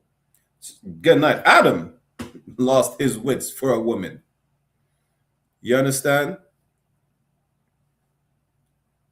But there's one thing that's stronger than a woman. The woman is unbelievably strong. But there is one thing that's stronger than the woman. First Ezra 4 and 38. Ask for the truth, which is your first wife. That's that woman that will never leave you. You understand? And what did I say earlier? Between hanging on to the truth and hanging on to the world, you better let go of the world. You know why? Aizan, why, when the truth being your first wife, why should you let go of the world and not the truth? Before I read your comment, why should you let go of the world and not of the truth? The truth being your first wife. Why? Let me see if Aizan studies. Why? Why should you let go of the world and not of the truth? Your truth being your first wife.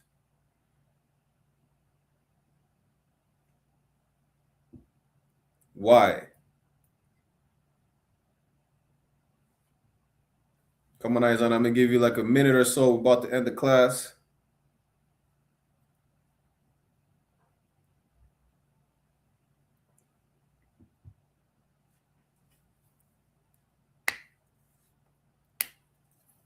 Why should you never let go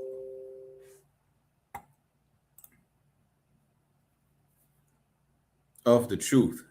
Her being your first wife.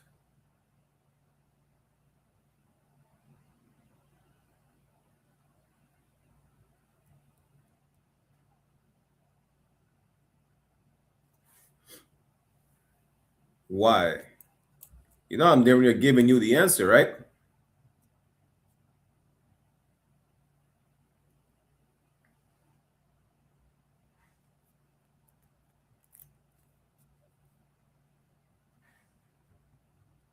That is true.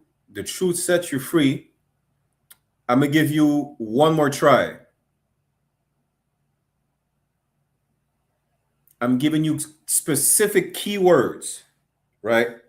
Why should you never let go of the truth? You're letting go of it or not. But why should you never let go of the truth? With the truth being your first wife. You have multiple ribs or not, who knows? Some men are men of one wives, but God has other plans, right? It's like, don't ever quote that. The point is, why should you never let go of the truth? The truth being your first wife.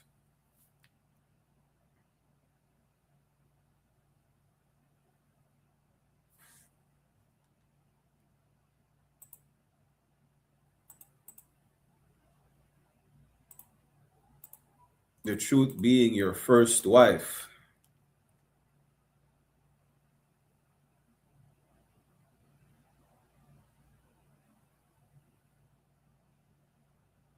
I don't want to provide you the answer for time's sake. So I'm going to give you a few more seconds.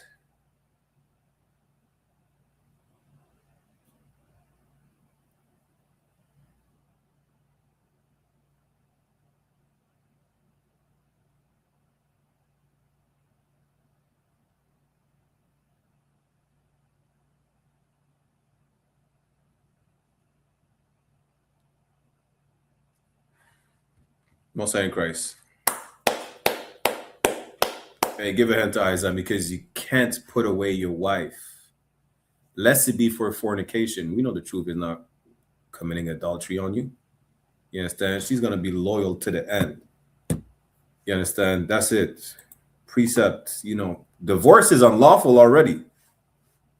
You understand? I think also you could use Malachi chapter 2, verse 14 and 15. I'm just giving you that. Was the wife of your youth. Yeah, that's the truth, man. Right? That's the truth, man. You understand? You should never let go of the truth, because you should never let go of your wife. You can't. If you are as good as an adulterer. That's what you're going to go back what? To the world who is a prostitute, the world filled with filthiness. You see how it's talking about Babylon, the great whore, and it says, come out of her, my people, that you be not partakers of her sins, that be not, what's the word again? Victims of her plagues. I'm just paraphrasing. Sleeping with a disgusting, nasty, filthy whore. She's full of diseases. She's full of AIDS and monkeypox. That's the world. But that rib that will never let you go, that is not a prostitute. You understand? That fruitful possession that endured forever. That's the truth, man. That's the truth. She is not filthy. She is clean. You see what? Damn, Salaki. You see what it says when we read it in Revelation? Revelation, what is it? Revelation 10, I think. Is it 10? Let me check real quick. Salaki, for time's sake. Revelation 10, verse 9 to 11. When you eat that book and it's sweet as honey, that truth, that truth's sweet. She smells good. She tastes good. It's a beautiful thing. Oh, she bitter though, because she shows you what's wrong with you. That's why, for her not to show you what's wrong with you, you have to change the person you are. The point is this, right? Don't let go of the truth. That's your wife, man. If you let go of your wife, you're an adulterer. Hey, Most High in Christ, the water to you, God. The water to you, carnal, man. You understand? The water to you. But the point is this. That truth is that woman that will never leave you. Zerubbabel said the woman is stronger than the king, is stronger than alcohol. But a woman, guess what? She will leave. She will die if she doesn't leave. She's going to nag you every day. You understand? Or maybe not. Maybe you have a righteous woman. She's still going to be an emotional creature, right? You know what's not? The truth. That first wife of yours, she's never going to leave you. She's always going to be by your side. You understand? It's a lock you. First Ezra chapter 4, verse 30. Let me be quick for time's sake.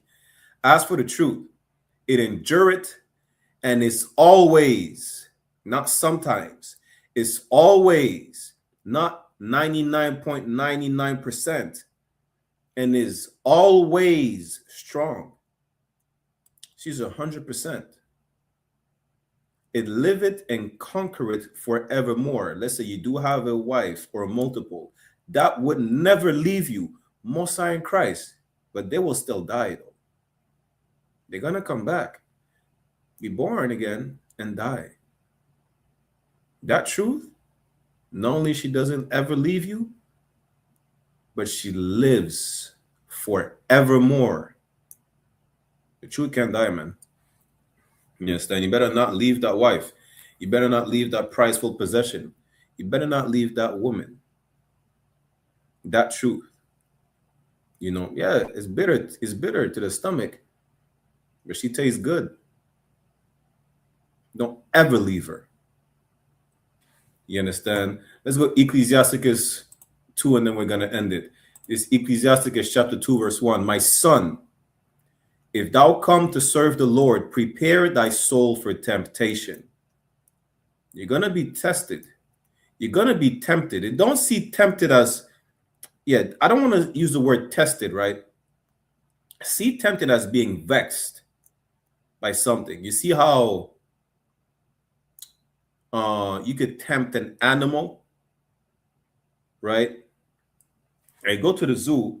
Animals are tempted all the time. It don't matter if it's a protective glass. They're tempted to snatch that, you know, whoever is behind the glass. For them is, and when I'm talking about animal, I'm really talking about like predators, like lions, hyenas, or whatever, right? They're tempted. It's not just a test. You're not testing them, you know, but you're pushing them to act a certain way. You're pushing them to act on their I don't want to say lust, because animals, it's not like what's instinctively, in their natural instinct. That's them. When it comes to you, you're being vexed into lusting and committing a sin. Because a lot of us there. Listen, man, we walk outside all the time, you see a bad broad, man, like, damn. I'm kind of vexed, man, because she's walking outside like that with, you know, pum shorts and things. It's like, yo, nah, I ain't gonna do it. Nah, I ain't gonna do it. I thought about it for a second, like, nah, I can't do it. I can't. Whatever lust you have, you know, especially coming out of the world, and a lot of us have, we had issues like with certain addictions, for example, smoking weed or whatever addiction, not necessarily a drug, right? Some brothers are able to kick a habit faster than others, but some of them is harder, or more difficult. Pause. Why? So the smell of marijuana may trigger something like, yo, or someone coming like, yo, you want to hit that? And they're passing you a blunt. Someone like, yo, you know what? You know, matter of fact, I'm good. I'm all right. No, I'm chill. Again, drinking is lawful, but being an alcoholic is not. You might have an alcohol problem. You're being invited to a party knowing you don't smoke, no sweat. Listen, there's an open bar. Your brethren, he's telling you free drinks. It's on me. Free drinks. Get whatever you want. It's like, maybe I ain't going out tonight. Maybe I won't, you know, maybe not. You understand? Just you sisters, right? Have friends in the world. They like to go to the club and have their whole phase. It's a real thing. They have a whole phase, apparently. Apparently in the world it's a must. You must have a whole phase. But you're seeing them either acting like, well, I don't want to say acting like whores. They're whores anyways. Why? Because either they don't have a man, for obvious reason, and they're just being really promiscuous, or they have a man they're cheating on. And you're around them. Now they're trying to not feel as bad because they see that you're better than them, because you have a man that you will not cheat on, that you will not leave. You understand? You don't even talk about your marital problems to them no more. They're trying to tempt you like, yo, girl, come to the club. Let's have some drinks. These niggas ain't shit. They tell us how to dress our bodies and whatnot. You're like, you know what? Maybe I ain't going out with you girls tonight. Maybe we could do, listen, you don't even want to be around them, to be honest. You know, cut them off, man. You know, but it's always going to be something that makes you feel like, yeah, you're gonna have second thought, like, nah, I ain't gonna do that. I ain't. Oh, she bad. Yo, where's your father from? Oh, you're not Israel. But you don't know, she might pass for one, right? It's like, yo, should I, I'm just a man at the end of the day. Nah, no. don't do it. As simple as that. You're gonna be tempted. Why? Because family reunion. You ain't see your family the longest time. Your brethren might come out of jail, or some cousin that you ain't seen in 20 years. The first thing he does is like, yo, we go to the strip club. Yeah, I'm actually happy you're free, but no, I'm not gonna do that. No, I can't, man. I can't. Listen, when you come to serve the Lord, prepare for temptation left and right. It don't matter whatever you deal with. It don't matter what tempts you. You're going to be tempted. It's going to happen. But you have to say no. Yeah, I keep saying one last precept, but we're going to go to verse 3, right? But the reason I say I keep saying one last precept, because what you could use is this, especially for brothers who think they might have a weakness, right? Is Ecclesiasticus 20:21-2, where it says, flee from sin as from the face of a serpent. The moment you're tempted, you see about the sin, treat that like a serpent, which is a dangerous animal. It don't matter if it's venomous or not. It don't matter if it's a boa constrictor, an anaconda. It don't matter if it's a python. It don't matter if it's a viper. Just treat it like danger. Turn around. Just say no and run. Flee. You're gone. You don't want it around you. For if thou comest too near it, it will bite thee. If you come too close to sin, you like, every time you're tempted by that blunt, like you know what? At some point you're taking it, like, no, you don't. Shit, I'm gonna give it back to you. Don't even take it, because at some point you're gonna take it and bring it closer and closer to your nostril, like, yo, just for old time's sake, right? Just don't do it. Flee from it. From the moment someone gives you a blunt, no, I'm good. Keep walking, man. You understand? You hollered that bad broad. Yo, where you from? Oh, she has a man. Shalom, sis. Oh, she doesn't have a man, but she's a heathen. Oh, no sweat. I apologize. Sorry. Have a good day. That's all you do. There's more women than men in the world. You're gonna find another bad broad.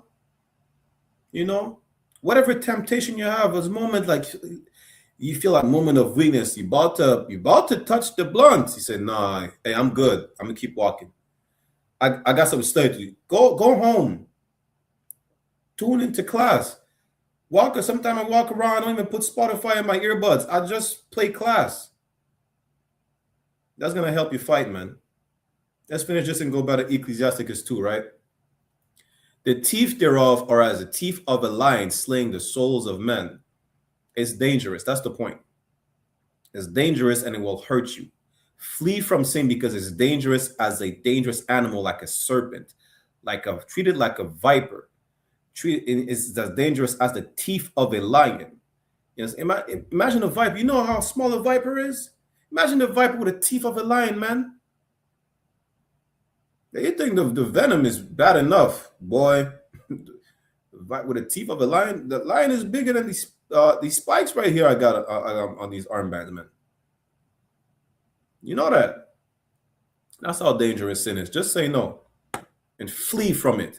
Get back to Ecclesiasticus 2:1. My son, if thou come to serve the Lord, prepare thy soul for temptation. Listen, Christ is coming back, man. Prepare to be tempted left and right, but endure until the end. If you need help, make sure you tune into class. But if you need help, you seek counsel. There's a plethora of men above you, but just call your camp leader. He's one phone call away. That's the cheat code. People in the world don't know they don't know they have a camp leader. You do. You have his number. You know. I know you know. How do I know you know? Because you have to check in. That's how I know you know. From the moment you're a young man or a sister come into class, you check in. You get oil poured on your head. If you don't have a man, you still check in with him. You have a man, you check in with your husband.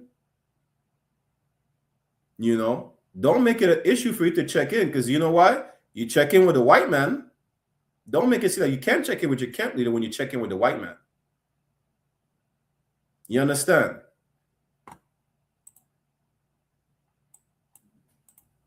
Verse 2. Set thy heart aright. I mean, prepare, man. That's what it means. Get ready. Because when the fight comes, it's like what you call it again? A fighter, professional. Matter of fact, it's like FIFA. You just have the World Cup. You know what these players do? They get ready. That's what they do. They train. You understand? They train, they get ready physically and mentally. Likewise, when you come to serve the Lord, you have to get ready. You know, set your heart aright. That's talking about your mind. You have to be prepared for temptation and be prepared to fight that temptation. And constantly endure. Constantly meaning you keep doing it. You don't let go. You don't stop. You do not give up. That's what it means to constantly endure. Something constant is continually, continuous. You understand? And make not haste in time of trouble. I'm going a bit fast because for time's sake, right? Meaning, don't be quick to just give up in time of trouble. Like, yo, I just lost my job. I don't know what to do. You panic and you go back to selling drugs. Guess what's going to happen? You're going to get arrested. You're going to go to jail. So you're going to get deported. You're going to die in jail. You probably have beef in your home country. You're probably going to die. Your camp's going to get a phone call. Collect call from such and such. You could have prevented that by calling for counsel, right? That it's just one phone call away from not going to jail, right? You know that. I know you know. You just decided not to do it. As opposed to saying no to sin, you said no to counsel. As opposed to saying no to the wicked, you said no to the righteous. What's the common denominator? You made the choice. Again, you let go of the world or you let go of the truth. Just make sure you let go of the one that's wrong and hold on to the one that's right. You understand? Last verse, and then we'll continue next week, right? Ecclesiasticus chapter 2, verse 3. Cleave unto him. You see when I said to not let go of the truth? It's easier to fall than to climb with a rope. You see you remember when I said that? To cleave unto something is to be attached to it, to hold on, to never let go. Don't let go of your wife. Don't let go of the truth. Don't let go of the Lord, man.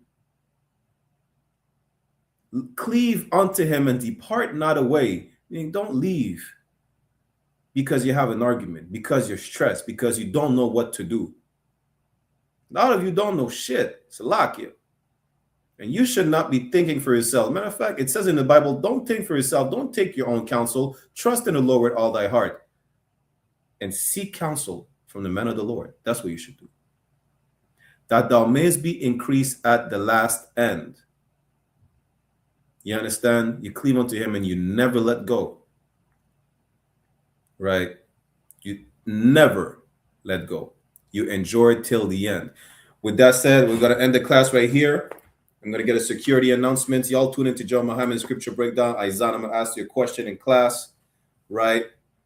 On I.S.U.P.K. One West online classes. The Scripture Breakdown will start just now. We'll continue part 2 next week. The water for everybody who tuned in. I'm Priest and Officer 500 Barak Yalla. Make sure y'all click on the sign in and sign out link. Salakia. In the chat, if you want to join to the school, right? Obtain your Hebrew name and all the benefits that come with it. With that, I'm going to get a security announcement, and we'll see you next Thursday, Israel. Shalom.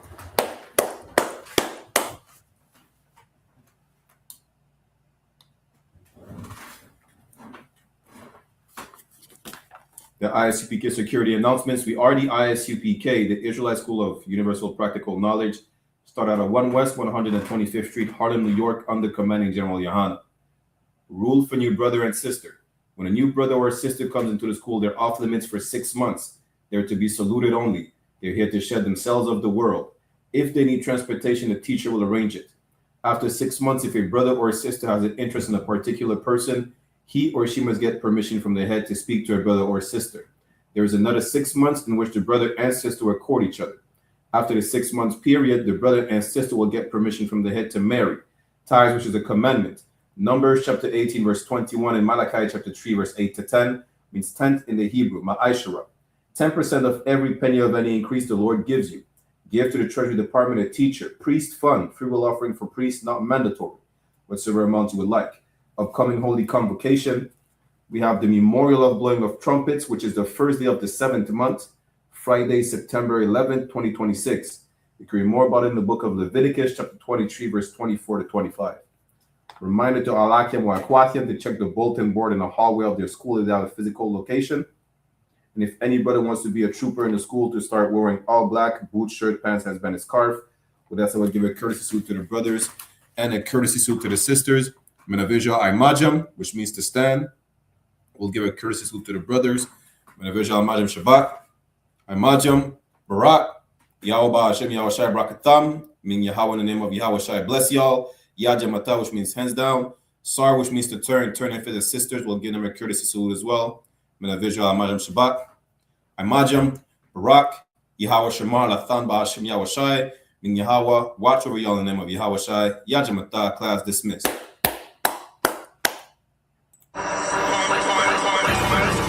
We have a gift that nobody can see, that was handed over to us to do something amazing.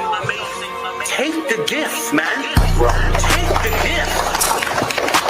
Take the gift, man.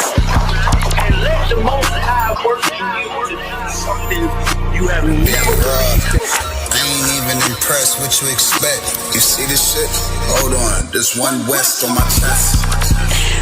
One West world. That's it. Fuck a street code, let a priest love. No stain, break dang with the leash off. I ain't nothing of this world, I need a respawn. I just know they wish that I would stop, but I keep going. These fringes on my calf like a tube sock. I used to stuff the loose ones in my shoebox. And we came a long way from the curbside. Now we looking from the top from a bird eye. And I can't leave my brother on the battlefield. Lord, let the hell rain, we gon' see who real. And you know they gon' hate when they see a plate.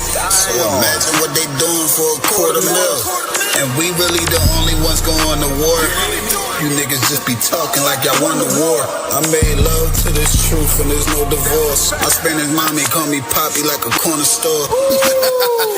Let me show you how to do it. City living by the word, I think it's time he proved. I think you better use your head before you fucking lose it. And say the acting for the camera, this is not a movie. I pray to God I don't fall off. I ain't nothing like y'all. Niggas think they slime, cut their head off a python. Blame me for my outlook, never counted the lookouts. The world said I wasn't shit, but look how I turned out. Not so bad, huh? Why you mad, huh? We go hard, but go harder for the have-not. Listen, when that oil hit your leg, then you can't stop. Your feet better hit the ground running, this shit bedrock. Man, we tried to put him on, but he sleep. Waking up the people, that's the job for a priest. Hopped out the wheel, fringes swinging like a pendulum. You heard of the tribes, where the fuck you think they get it from? Look, I'm a soldier, get the order, then I get it done. Got some big shit to split the water, make these niggas run. Why you hurt? If I told the truth, then I showed you love. Let me prove it, wanna move right, let me show you how to do it. Let me show you how to do it. City living by the word, I think it's time he proved. I think you better use your head before you fucking lose it. And say the acting for the camera, this is not a movie. Don't step over the line though. Everybody, anybody, it's up for everybody. And that's I got bigger fish to fry. I got people to save. I ain't even on a rap, so I already beat the rap shit. Hey, listen, brothers and sisters, man. If you like what you hear, hit the subscribe button, man. Subscribe to this channel. And also, please, go to isupk.com and pay your tithe. Drop me some cash so we can move around this planet like we need to, man, and do the things we need to do.